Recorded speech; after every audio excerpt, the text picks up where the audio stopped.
ẹ jẹ́ ká wo ọ̀rọ̀ ìṣe verb. ọ̀rọ̀ ìṣe ni ọ̀rọ̀ tí ó máa ń tọ́ka sí ìṣẹ̀lẹ̀ inú gbólóhùn. Òní ó máa ń sọ ohun tí olùwà ṣe nínú gbólóhùn. Bí àpẹẹrẹ, Olú mu ẹ̀kọ. Olú drank pap. Mú ni ọ̀rọ̀ ìṣe. Bọ́lá jẹ ìrẹsì. Bọ́lá ate rice. Jẹ́ òun ni ọ̀rọ̀ ìṣe. Jẹ́ is the verb in that sentence. Kúnlé sùn. Sùn is the verb. Sùn ni ó jẹ́ ọ̀rọ̀ ìṣe. Ẹ jẹ́ ká wo oríṣi ọ̀rọ̀ ìṣe. Number 1, ọ̀rọ̀ ìṣe kíkún, that is main verb.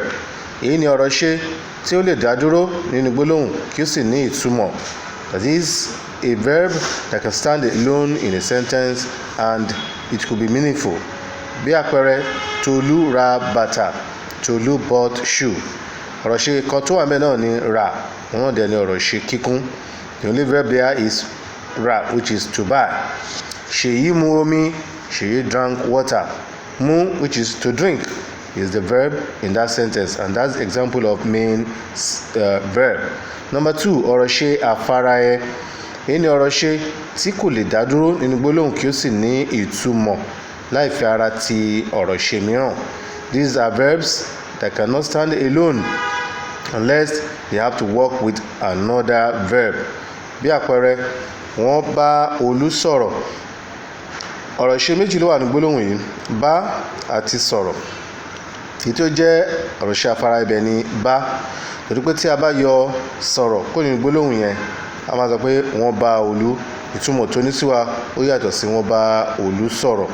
What I'm saying here is that you have bá and sọ̀rọ̀ as the two verbs there, and the subordinate auxiliary verb there is bá. Because if you remove sọ̀rọ̀, which is to talk or to talk with, in that sentence, what the other verb will give you will not give you a complete meaning. Ṣọlá fi ọṣẹ pa ojú. Ṣọlá used soap to rub his face. Fi àti pa àwọn ọ̀rọ̀ ìṣe tó wà ńbẹ̀. Àwọn méjèèjì kò lè dá dúró kó dẹ̀ ní ìtumọ̀ kíkún. Bí àpẹẹrẹ bá sọ pé Ṣọlá fi ọṣẹ ojú, does not have a complete meaning. Bákan náà tí a bá sọ pé Ṣọlá ọṣẹ pa ojú, pé kò ní ìtumọ̀ kíkún. Àyàfi tí àwọn méjèèjì tó bá ṣiṣẹ́ papọ̀. So what you are saying is the two of them must work together because they are two auxiliary verbs. So number 3, ọ̀rọ̀ ìṣe àgbàbọ̀, that is transitive verb. Èyí ni ọ̀rọ̀ ìṣe tí ó gbọ́dọ̀ gba àbọ̀ nínú gbólóhùn kí ó tó lè ní ìtumọ̀ kíkún. These are verbs that must take a noun as the object before they can give you a complete meaning. For example, Tóbi jẹ ẹ̀wà. Tóbi ate beans. Jẹ́ ni ọ̀rọ̀ ìṣe tó wà ńbẹ̀. Ẹ̀wà ni ọ̀rọ̀ tí ó jẹ́ àbọ̀. In that sentence, you have jẹ as the verb, which is to eat, and you have ẹ̀wà, which means beans, as the object. Títí ra aṣọ. Títí bought cloth. Ra ni ọ̀rọ̀ ìṣe. Aṣọ ni ọ̀rọ̀ orúkọ tí ó gbà bí àbọ̀. Àpẹẹrẹ mi ni Bísí mu omi. Bísí drank water. Mu, which is to drink, is the verb. Omi, which is water, is the noun that's serving as an object. That is example of a verb that is taking a noun as the object. Number 4, ọ̀rọ̀ ìṣe aláìgbàbọ̀, intransitive verb. Èyí ni ọ̀rọ̀ ìṣe tí kò lè ṣiṣẹ́ nínú gbólóhùn láì gba àbọ̀ kí ó sì ní ìtumọ̀ kíkún. These are verbs that can work in a sentence without having a word as object. So object is optional for this type of verbs. You can use them, you may not use them, and that's why we call them intransitive verb. Ọ̀rọ̀ ìṣe tí kò má gba àbọ̀. Àpẹẹrẹ, Olú wá. Olú came. Ọ̀rọ̀ ìṣe tó wà ńbẹ̀ náà ni wá. Kò sí ọ̀rọ̀ kankan níwájú ẹ̀ tó ń ṣiṣẹ́ àbọ̀. Wá is the only, which is to come, is the only verb there. There is no noun after it that is serving as object. Kúnlé lọ. Kúnlé went. Lọ ni ọ̀rọ̀ ìṣe tó wà ńbẹ̀. Kò sí ọ̀rọ̀ kankan níwájú tó ń ṣiṣẹ́ àbọ̀. Òjò rọ̀. It rained. Rọ̀ òun ni ọ̀rọ̀ ìṣe tó wà ńbẹ̀. Kò sí ọ̀rọ̀ kankan níwájú ẹ̀ tó ń ṣe gẹ́gẹ́ bí àbọ̀. Bíọ́dún sùn. Bíọ́dún slept. sùn ní ọ̀rọ̀ ṣe tó wà ń bẹ̀, kò sí ọ̀rọ̀ kankan níwájú ẹ̀ tó ń ṣiṣẹ́ àbọ̀. So what you are saying is all these examples here have the verb as the final word, and there is no word in their front that is serving as what? As an object, and that's why they are called intransitive verb, ọ̀rọ̀ ìṣe aláìgbàbọ̀. Next is ọ̀rọ̀ ìṣe aṣàpèjúwe, descriptive verbs. Èyí ni ọ̀rọ̀ ìṣe tí ó máa ń sọ bí olùwà ṣe rí.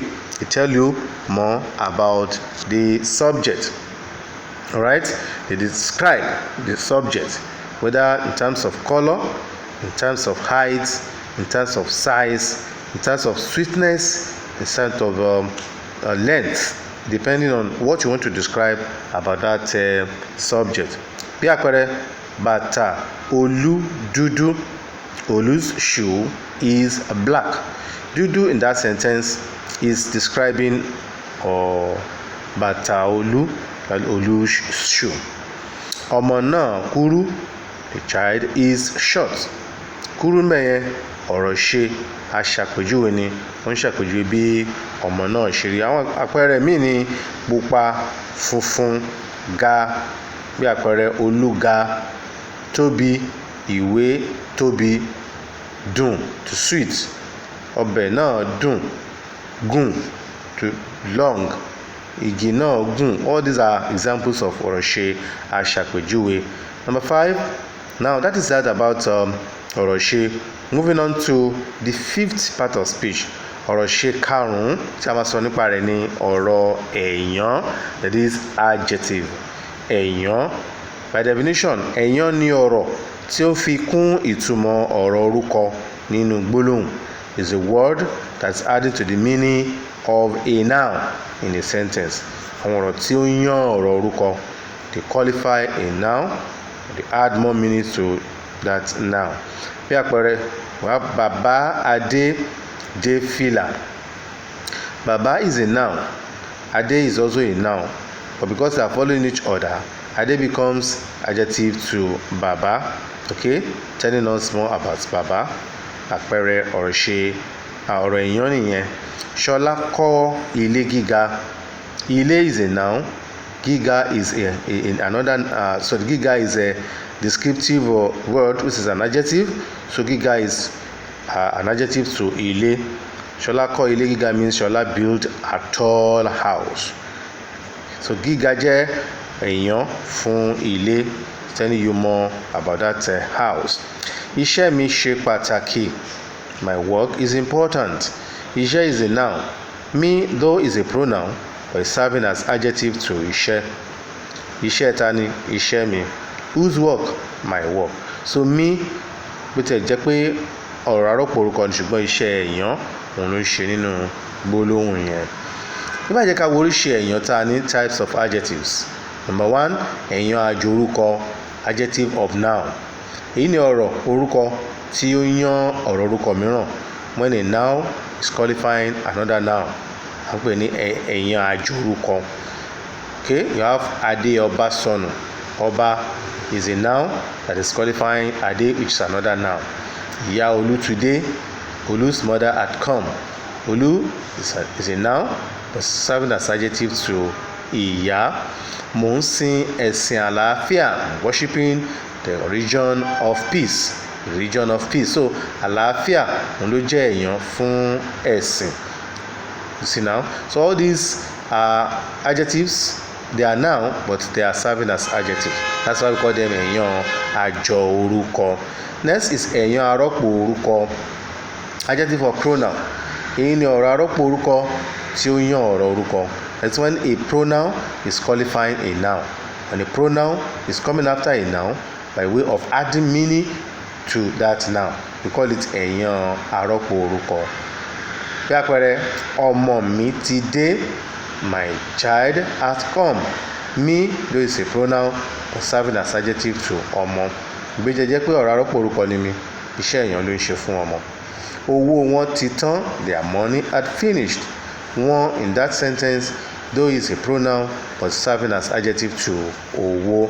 So whenever you see a pronoun after a noun, you tell them it's serving as what? Adjective. And what type of adjective? Ẹ̀yán arọ́pò orúkọ. 3. Ẹ̀yán aṣàpèjúwe descriptive adjective. Èyí ni ọ̀rọ̀ tí ó ń sọ bí ọ̀rọ̀ orúkọ ṣe rí nínú gbólóhùn.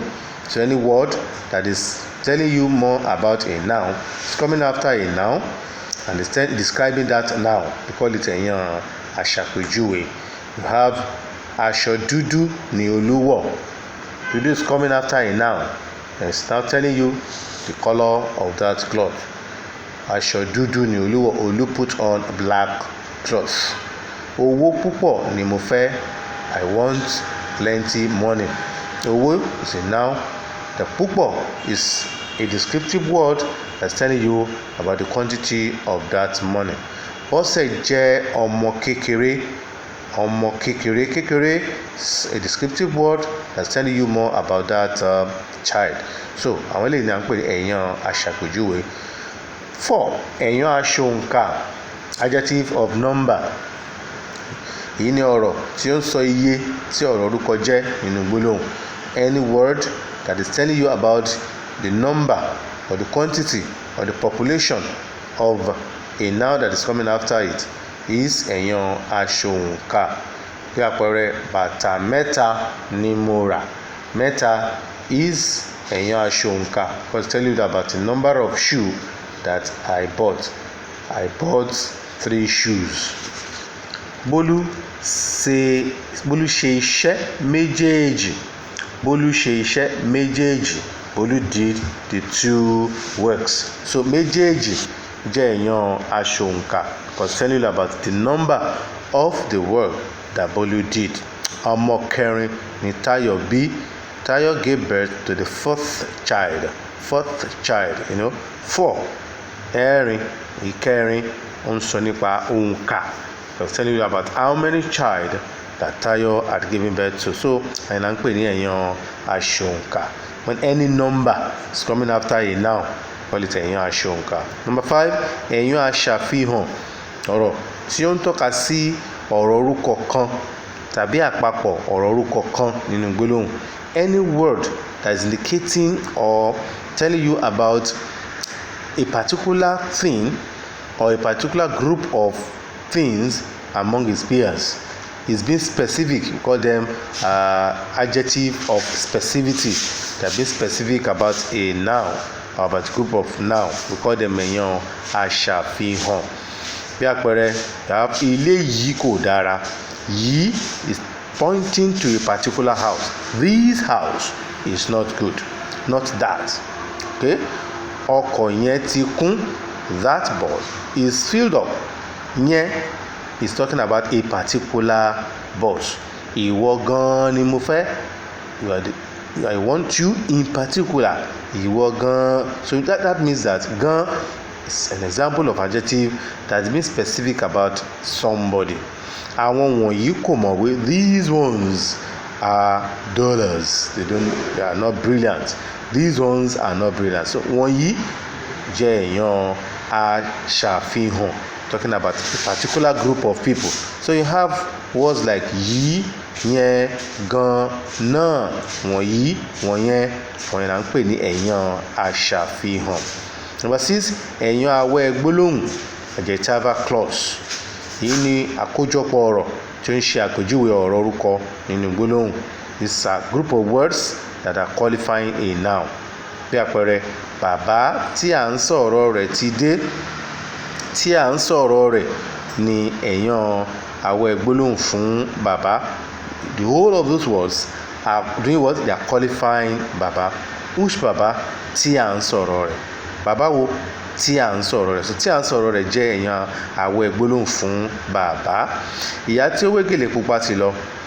Tí ó wé gèlè pupa jẹ́ ẹ̀yán awẹ́ gbólóhùn fún ìyá. Ìyá wo? Ìyá tí ó wé gèlè pupa. Number 7, ẹ̀yán aṣèbéèrè, adjective of what?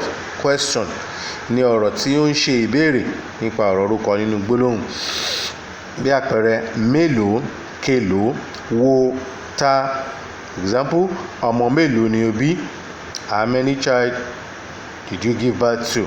So mélòó jẹ́ ẹ̀yán aṣèbéèrè nípa ọmọ because asking question about child. Ẹ̀kọ́ kélòó ni ẹ wà? What chapter are you?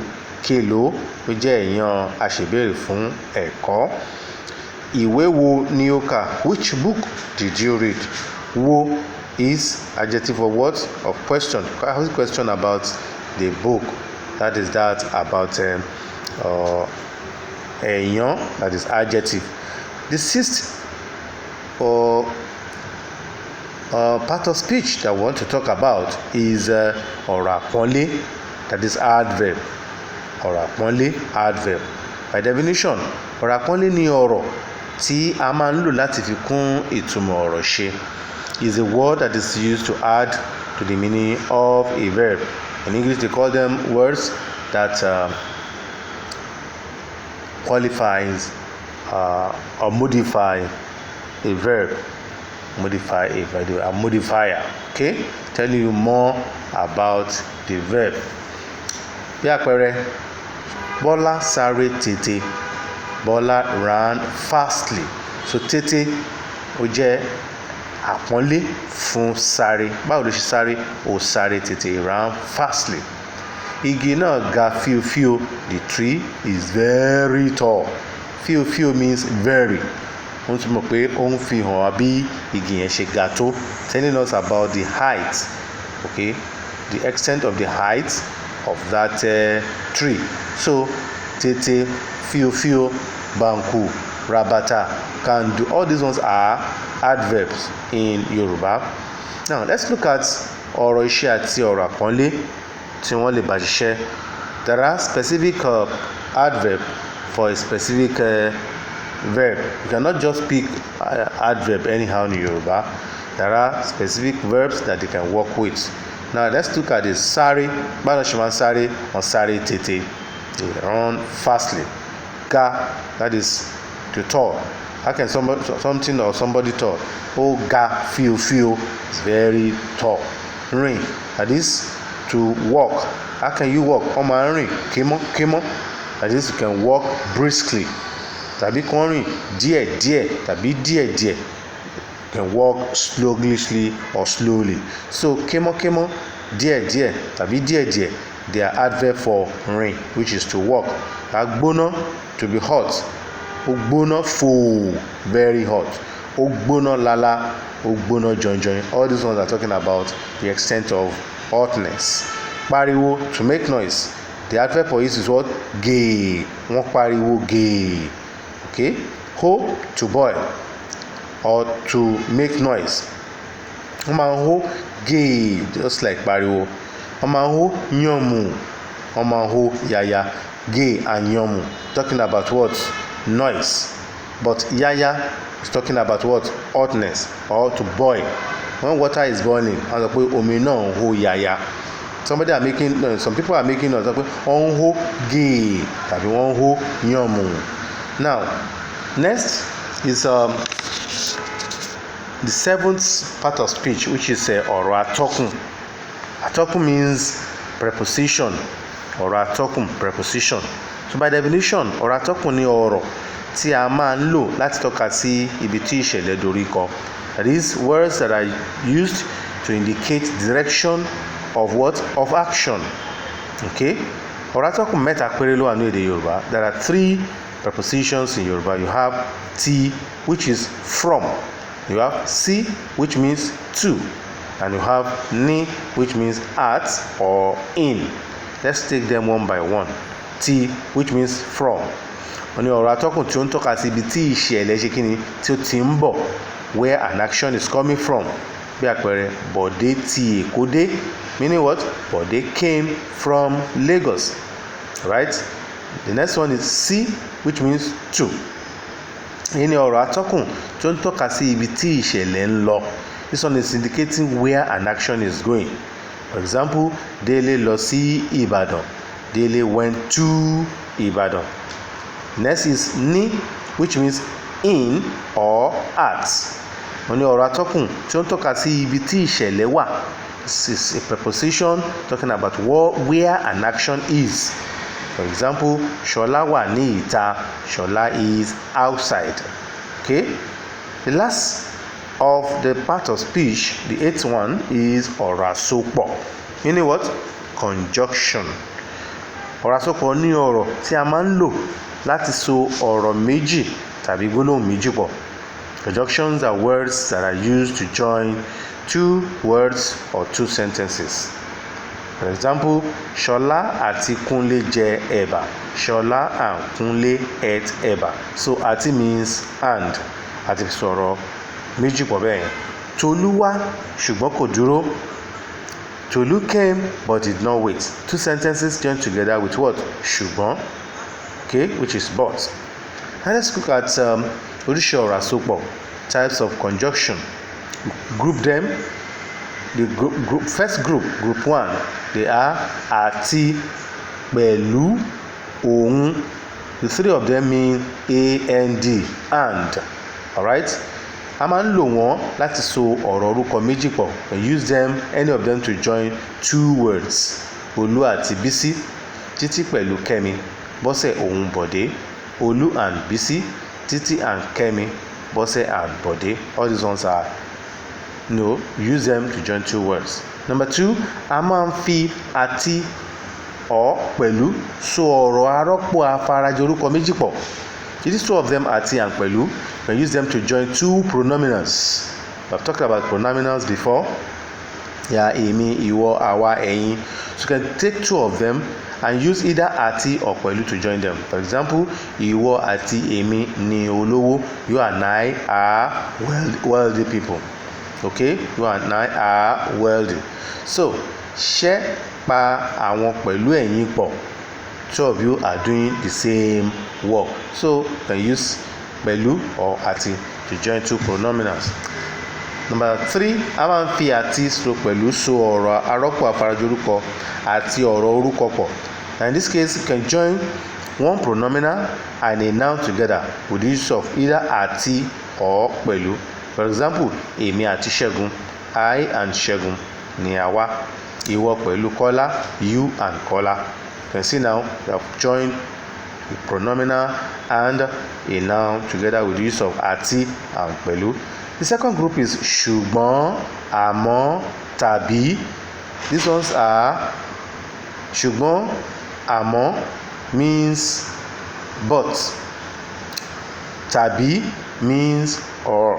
You get it now. Now let's look at their functions. A máa ń lò wọ́n láti so gbólóhùn méjì pọ̀. These three of them can be used to join two sentences. Bí àpẹẹrẹ, Bólú pe Títí àmọ́ kò dáhùn. Bólú called Títí but did not answer. So Bólú pe Títí is a sentence. Títí kò dáhùn is another sentence. Joining them together, you now have Bólú pe Títí àmọ́ kò dáhùn. Another example is Délé wá tàbí kò wá. Did Délé come or not? You have two sentences there. Délé wá, Délé came. Délé kò wá, Délé did not come. To join them together, you now have Délé wá tàbí kò wá. Do you get it now? It means tàbí can be used in a question tag. The third group are yálà tàbí, bóyá tàbí. Yálà stroke tàbí, bóyá stroke tàbí. Let's look at them. A máa ń lò wọ́n láti so gbólóhùn mẹ́ta pọ̀ to join 3 sentences. For example, yálà mo wá tàbí n kò wá, ẹ máa lọ.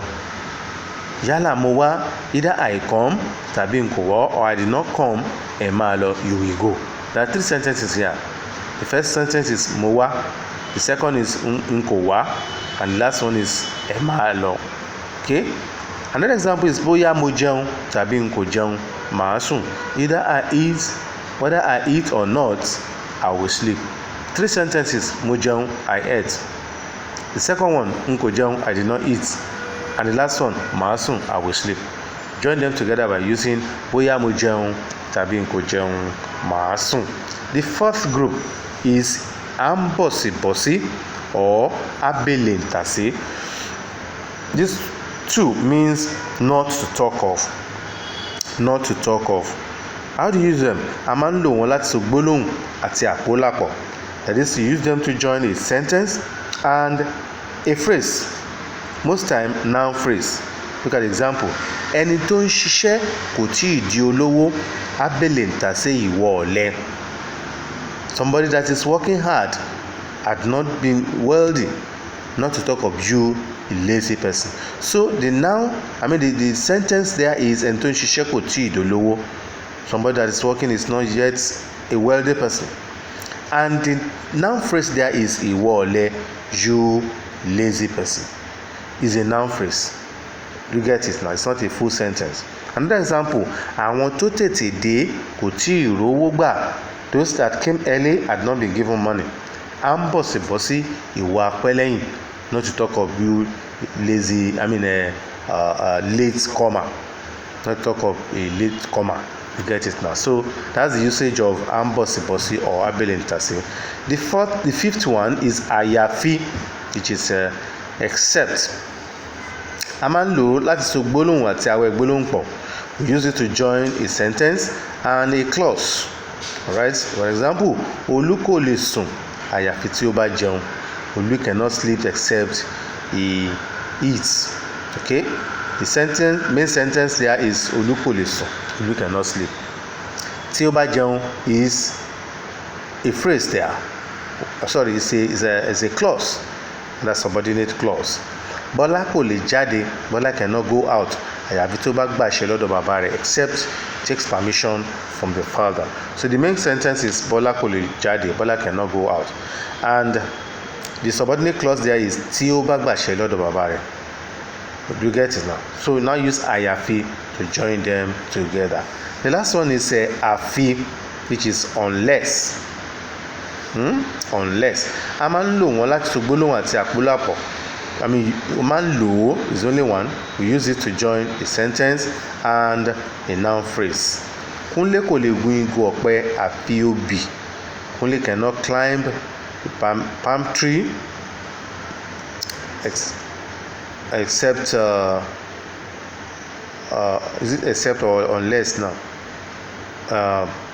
Kola nut tree. Òjó kò lè na Bísí àfi Títí. Òjó cannot beat Bísí except or unless Títí. It means that either Títí is only Títí that Òjó can beat, or it's only Títí that can beat Bísí, depending on the way that you interpret it. So that is that about the last aspect of our part of speech.